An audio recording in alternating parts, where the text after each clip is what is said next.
Hello students, आज की class पे हम बात करने वाले हैं परिमेय संख्याएं क्या होती हैं, अपरिमेय संख्याएं क्या होती हैं। परिमेय संख्याएं मतलब परिमेय संख्याओं का दशमलव निरूपण कब शांत होता है, परिमेय संख्याओं का दशमलव निरूपण कब अशांत होता है, और किसी अपरिमेय संख्या को हम किस प्रकार से सिद्ध करेंगे कि वह अपरिमेय संख्या है।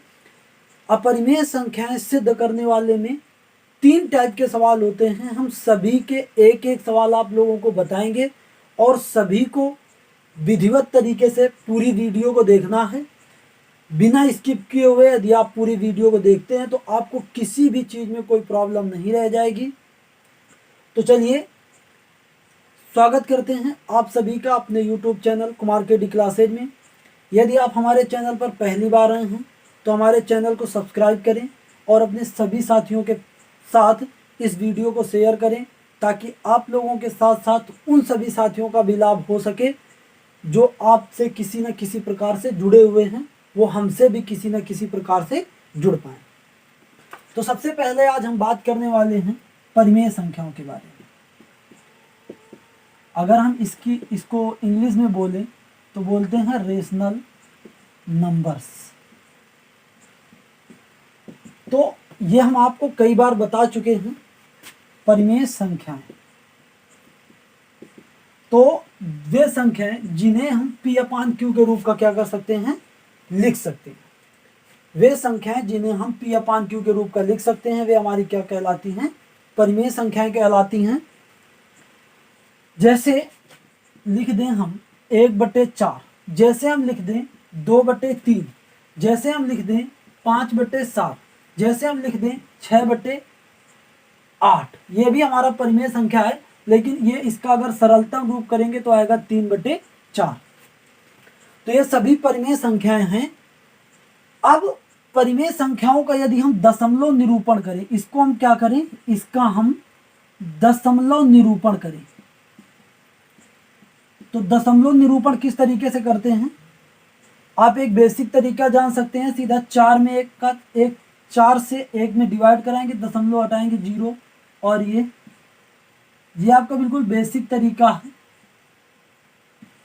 तो इसका क्या आएगा दशमलव निरूपण 0.25। इसी तरीके से जब इसमें कराएंगे तो आएगा 18, और फिर ये हमारा फिर इसी तरीके से जाता जाएगा इससे, तो यहाँ पे आ जाएगा 0.6666 आता चला जाएगा। इसी तरीके से जब इसमें करेंगे तो इसमें भी हमारा इसी तरीके की संख्याएं आएंगी। आप इसको कर लेंगे तो ये हमारी क्या है, दशमलव निरूपण है। तो आप देख रहे होंगे कि ये जो 1/4 था, इसका दशमलव निरूपण पूरी तरीके से एक जगह जाकर के समाप्त हो गया, लेकिन इसका दशमलव निरूपण पूरा समाप्त नहीं होता है। तो जिसका दशमलव निरूपण समाप्त हो जाता है वो होता है शांत दशमलव निरूपण। मतलब उसका दशमलव निरूपण कैसा होता है, शांत होता है। और जिसका दशमलव निरूपण पूरी तरीके से खत्म नहीं होता, मतलब पूरी तरीके से लास्ट खत्म या पूरी तरीके से शांत नहीं होता या चलता रहता है निरंतर रूप से, तो वो होता है अशांत दशमलव। मतलब उसका निरूपण जो होता है वो कैसा होता है, अशांत होता है। कंडीशन क्या होती है, कब दशमलव निरूपण शांत होता है और कब दशमलव निरूपण अशांत होता है, वो भी हम आप लोगों को बता रहे हैं। तो आपको ध्यान देना है भाई, अगर कोई परिमेय संख्या है तो उसमें 2 चीजें होंगी। क्या होगा, एक तो अंश होगा और एक हर होगा। यदि हर हमारा ऐसा है कि उसमें 2 की पावर n आया है या 5 की पावर n आया है या 2 की पावर m और 5 की पावर n, इस टाइप का कुछ आया है। अर्थात कहने का मतलब ये है, ये n m शायद कुछ ना समझ पे आ रहे हो, तो n m कुछ नहीं है, n और m ये दोनों चीजें क्या हैं, पूर्णांक ही हैं। क्या हैं, पूर्णांक हैं। अर्थात बात ऐसे समझ सकते हैं, जैसे हम लिख दें 7/2 की पावर 5 लिख दें। दूसरी चीज अगर लिख दें हम 3 3/5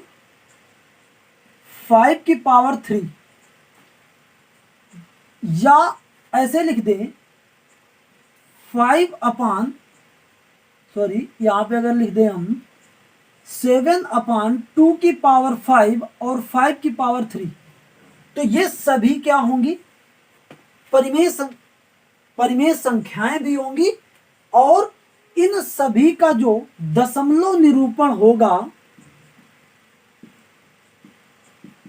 वो कैसा होगा, शांत होगा। आप चेक करके देख सकते हैं। इन सभी का जो दशमलव निरूपण होगा वो क्या होगा, शांत होगा। आप इन्हें चेक करके देख सकते हैं। कब शांत नहीं होगा, यदि हर में 2 व 5 के अलावा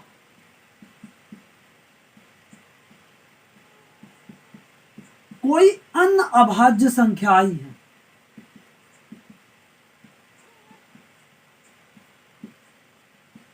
कोई अन्य अभाज्य संख्या आए तो जो दशमलव निरूपण होगा वो अशांत होगा। तो जो दशमलव निरूपण होगा वो क्या होगा, अशांत होगा। जैसे आप यहां पर भी देख रहे होंगे 2/3 आया है, मतलब क्या आया है, 3 हमारा 2 और 5 के अलावा कोई अन्य अभाज्य संख्या है, इसलिए इसका जो दशमलव निरूपण हुआ वो कैसा हुआ, अशांत हो गया। जैसे बहुत सारे एग्जाम्पल हम इसी में, अगर जैसे हमने लिखा हुआ है 7 ये लिखा हुआ है 2 × 2⁵ 5 3 इंटू अगर इसमें कर दे 3⁵2, तो इसका जो दशमलव प्रसार होगा, मतलब जो इसका दशमलव निरूपण होगा वो कैसा हो जाएगा, अशांत होगा। चेक करके देख लेना, आपको यही कंडीशन मिलने वाली है।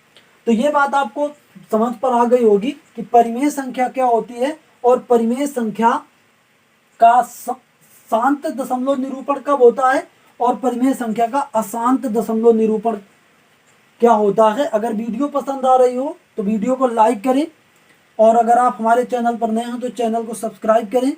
अपने सभी साथियों के साथ वीडियो को शेयर करना बिल्कुल ना भूलें, ताकि इसी आधार पर वो भी चीज़ें समझ पाएं और उनका भी नॉलेज आपकी तरीके का हो जाए, ताकि कंपटीशन बराबर का हो। आगे हम बात करेंगे अपरिमेय संख्याओं के बारे में।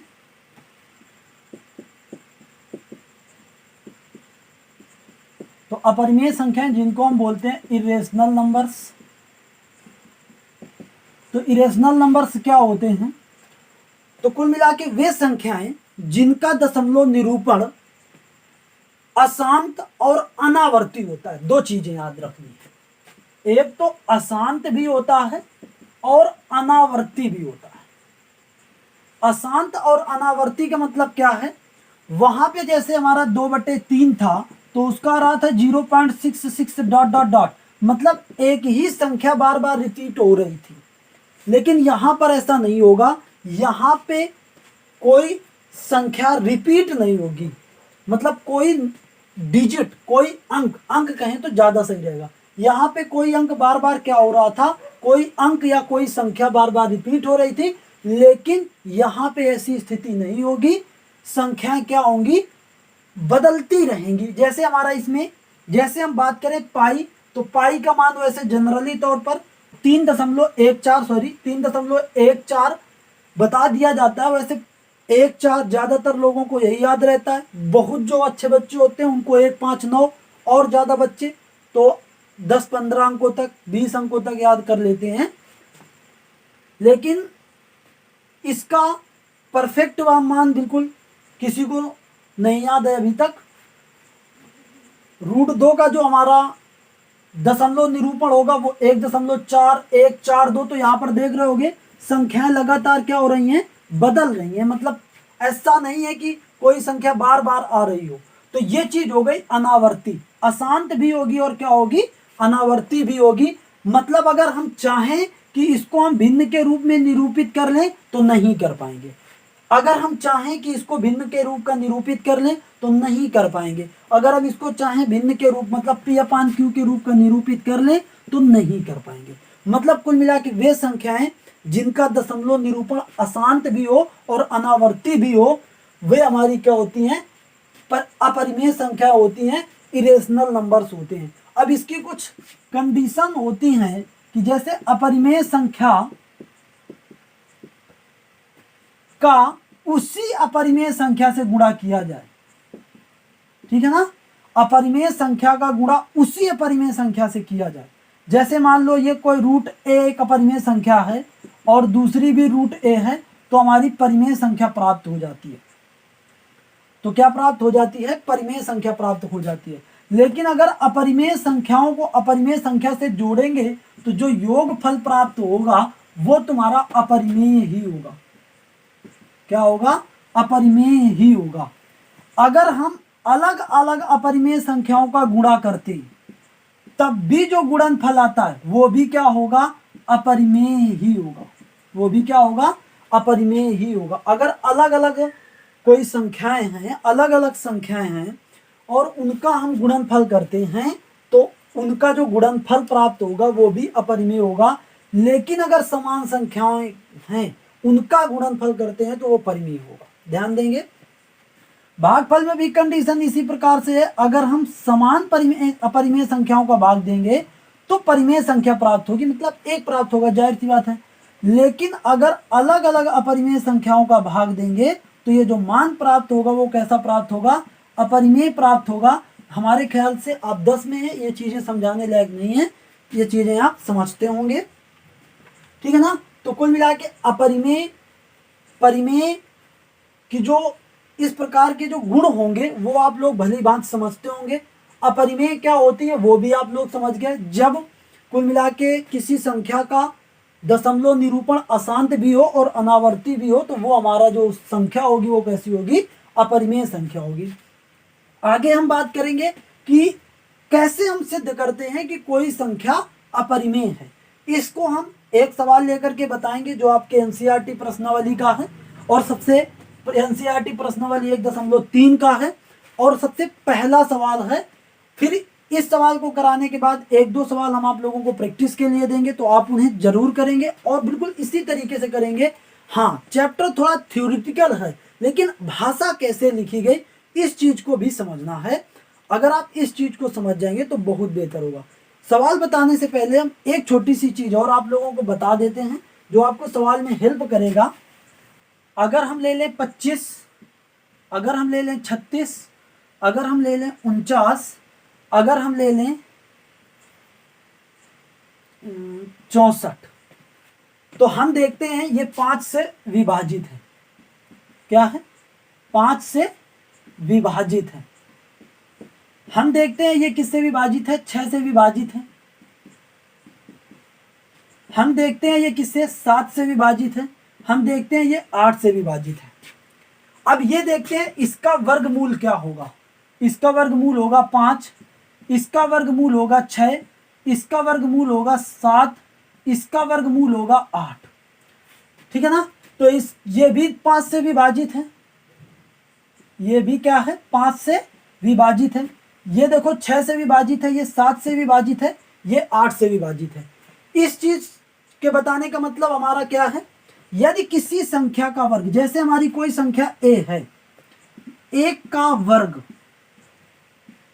ठीक है ना, a², यदि किसी संख्या, किसी अन्य संख्या, इस पॉइंट को नोट कर लेंगे, a का वर्ग a², यदि किसी अन्य संख्या b से क्या है, विभाजित है, तो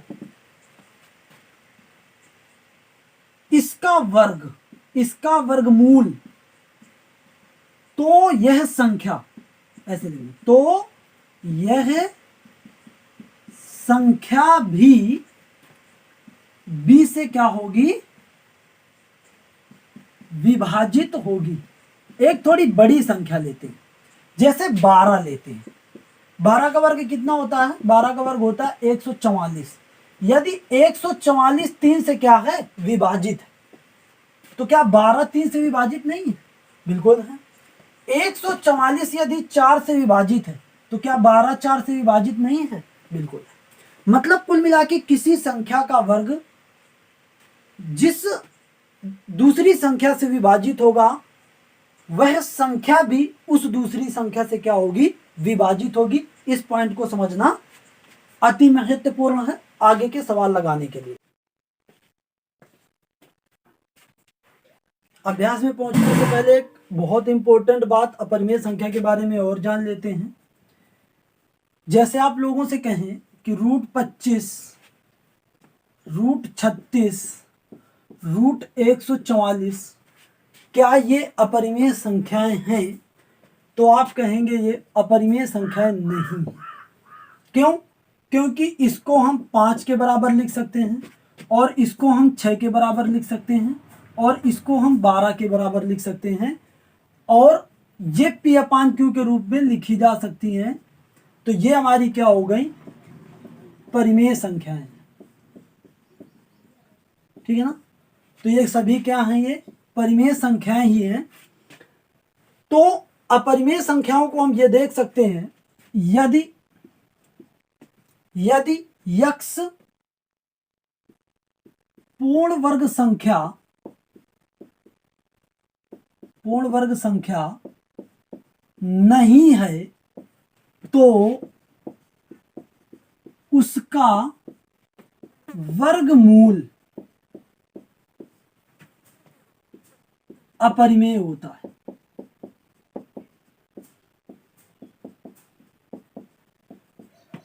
जैसे हम बात करें 5 की, 7 की, ठीक है ना, 8 की, 6 की, 12 की, 17 की, ठीक है ना, तो ये सभी क्या हैं? ये इनमें से कोई भी संख्या पूर्ण वर्ग संख्या नहीं है। पूर्ण वर्ग संख्या कौन सी है? 25 है, 36 है, 144 है। ये क्या है? पूर्ण वर्ग संख्याएं। लेकिन ये पूर्ण वर्ग संख्याएं नहीं है। अगर इसमें हमारा वर्गमूल लगाया जाएगा तो ये परिमेय होंगी, लेकिन अगर इनमें वर्गमूल लगाया जाएगा तो ये क्या होंगी? अपरिमेय होंगी। इस तथ्य को थोड़ा यहाँ पे समझना जरूरी है। आगे आपकी जो प्रश्नावली स्टार्ट होगी उसमें ये यूज होगा। देखते हैं प्रश्नावली जो 1.3 आएगी उसका पहला सवाल कुछ इस प्रकार से है।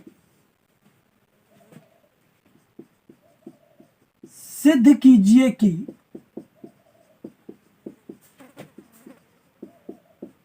√5 एक अपरिमेय संख्या है। अपरिमेय संख्या है। तो पीछे हमने एक फैक्ट बताया आप लोगों को कि √5 एक अपरिमेय संख्या है। क्यों? क्योंकि 5 कोई पूर्ण वर्ग संख्या नहीं है और अगर संख्या पूर्ण वर्ग नहीं है तो उसका वर्गमूल अपरिमेय होता है। इस चीज को अभी आपने पीछे जाना। तो जब हमें वही चीज सिद्ध करनी है जो हमें फैक्ट के साथ में पता है तो हम उसके उल्टा कल्पना करेंगे, मतलब उसके विरोध में कल्पना करेंगे। तो अब क्या करेंगे? अगर हमको इस सवाल को बोर्ड पेपर में करना होगा तो थोड़ी सी थ्योरी लिखनी होगी। थ्योरी को हमें समझते चलना है, बिल्कुल रटना नहीं है। तो क्या लिखेंगे? अब हमें ये पता है कि √5 हमारी एक अपरिमेय संख्या है, लेकिन हम इसको उल्टा मानेंगे। क्या माना? यदि संभव है तो, माना यदि संभव है तो √5 एक परिमेय संख्या है। क्या है? एक परिमेय संख्या है जिसका सरलतम रूप a/b। हमने ये सरलतम वर्ड क्यों लिया? जैसे हमारा लिखा हो 4/12 तो इसका सरलतम रूप क्या होगा? इसका सरलतम रूप होगा 1/3। ठीक है ना? तो सरलतम रूप a/b है। अब जब सरलतम रूप हमारा लिख देंगे तो कुल मिला के ये प्राप्त हो जाएगा कि इन दोनों में मतलब अंश और हर में कोई भी उभयनिष्ठ गुणनखंड नहीं है एक के अलावा। जैसे हमारा लिखा हो 7/9, तो 7 और 9 में एक के अलावा कोई उभयनिष्ठ गुणनखंड नहीं है। यहां पर भी वही कंडीशन होती है, a/b में कोई उभयनिष्ठ गुणनखंड नहीं है। या सीधा कह दे, या ये कह दे कि जो 7 और 9 का जो HCF है वो कितना है, 1 है। तो यार यहां पर हम ये लिख देते हैं, जहां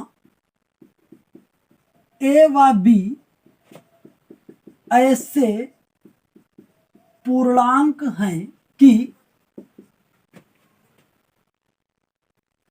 A व B का HCF कितना है, 1 है।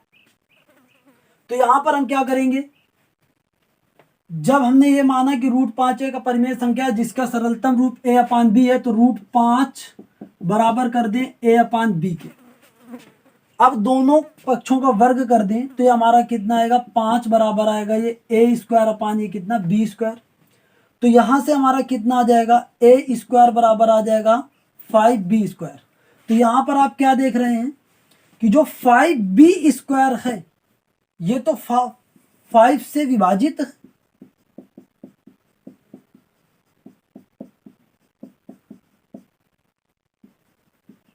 ठीक है ना, मतलब 5b² 5 से विभाजित है। तो 5b² के बराबर कौन है, a²। तो a² भी 5 से क्या होगा, विभाजित होगा, ठीक है ना। अब हमने पीछे एक फैक्ट बताया था कि यदि जैसे हमारा 144 है, ये 3 से कट रहा है, तो इसका जो वर्गमूल होगा 12 वो भी हमारा 3 से कटेगा। कटेगा कि नहीं कटेगा। तो यहां पर भी हम देखेंगे, तो इसलिए ए भी क्या होगा, 5 से क्या होगा, विभाजित होगा। ए भी क्या होगा, 5 से विभाजित होगा। तो हमने मान लिया, माना ए बराबर कितना, 5c, जहां c कोई अन्य पूर्णांक है। कहने का मतलब ये है, अगर हम ये कहें कि 12 लिखना है, ठीक है ना, तो 12 आपको पता है 3 से विभाजित है, तो हम 3 × 4 लिख सकते हैं, ठीक है ना। 4 कोई दूसरा पूर्णांक हो गया, इस चीज को आप समझ जाएंगे। तो अब हम लिख देंगे, अभी इसको हम इस समीकरण में रख दें, समीकरण 1 में, तो ये कितना प्राप्त हो जाएगा, a² बराबर 5b² में इसको रखेंगे तो यहां पे आ जाएगा 5c का होल स्क्वायर, और ये 5b², ये आ जाएगा 25c², और ये 5b², इससे इसको कम करेंगे, कटेंगे, तो ये आ जाएगा 5c² और ये कितना, b²। तो यहां से देखो हमारा क्या निकला कि जो 5c² है, 5c² 5 से क्या है, विभाजित है। 5c² 5 से क्या है, विभाजित है। और 5c² के बराबर कौन है, b² है। तो b² 5 से क्या हो जाएगा, b² 5 से क्या हो जाएगा, विभाजित है। तो इसका जो वर्गमूल होगा, इसलिए b² का जो वर्गमूल होगा b भी 5 से क्या होगा, विभाजित होगा, ठीक है ना। अब हमने यहां पर क्या देखा था, a 5 से विभाजित है, b भी 5 से विभाजित है। तो कंडीशन क्या होगी, इन दोनों तथ्यों से हमारी एक बात निकल के आती है, क्या कि a और b में कोई एक उभयनिष्ठ गुणनखंड 5 है, अर्थात, ठीक है ना, अतः a व b में कोई एक उभयनिष्ठ गुणनखंड 5 है, या ये कह सकते हैं कि HCF ऑफ A, B बराबर है कितना 5। यह कथन उपर्युक्त कथन कि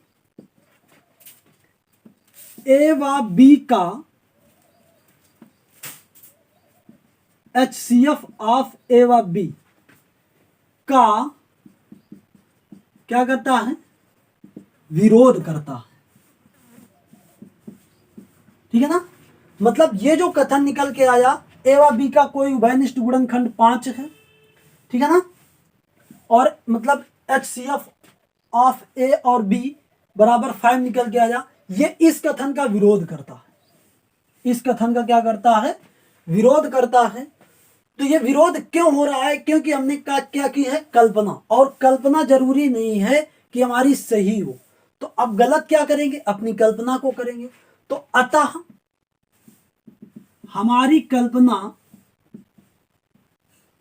कल्पना की √5 एक परिमेय संख्या है, क्या है, गलत है। क्या है, गलत है। अतः √5 एक क्या है, अपरिमेय संख्या है। क्या है, अपरिमेय संख्या है। यही आपको क्या करना था, सिद्ध करना था। ये हमारा पहला टाइप है। शेष 2 टाइप को हम अगले वीडियो में डिस्कस करने वाले हैं। तो सभी वीडियो को बड़े ध्यान से देखा करें, और वीडियो पसंद आया करे तो सभी साथियों के साथ अवश्य शेयर करें। लाइक और कमेंट करना बिल्कुल ना भूलें, ताकि हम आपके लिए ज़्यादा से ज़्यादा वीडियो बना पाएँ। आज के लिए इतना ही, कल फिर मिलेंगे इसी उत्साह और उमंग के साथ। Bye bye, take care.